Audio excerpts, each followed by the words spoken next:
I'm Alden from the Ergonomyx marketing team. Today we're going to go over how to connect and set up your smart bike as well as some of the features and how we can use it with our app. First, we're going to go over the bike itself. To adjust resistance while biking, rotate the knob below the seat counterclockwise for less difficult, and clockwise to make it more difficult.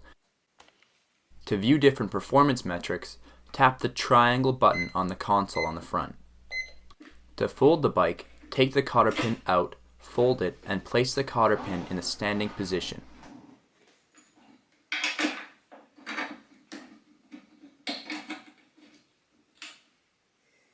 You can roll your bike on the wheels at the front.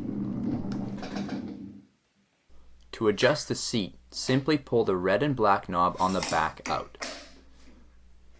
If it doesn't move, it might be too tight and need to be loosened up a little, but not too loose or your seat will fall down while you're sitting on it. To connect to your bike, start pedaling and then navigate to the connections page. Tap on it once it shows up and then click Connect. Keep in mind that you have to be pedaling for the connection to happen because the electronics are user-powered. Once connected, you can change the name of your bike to make it more recognizable by clicking on the cogs on the top right. From here, you can also click Extension and click on Apple Siri to view the Siri commands that you can use that are related to your bike.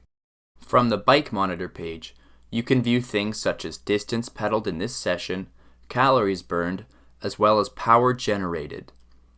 If you tap on the little calorie button in the middle, you can change what you're actively viewing. Thanks for watching.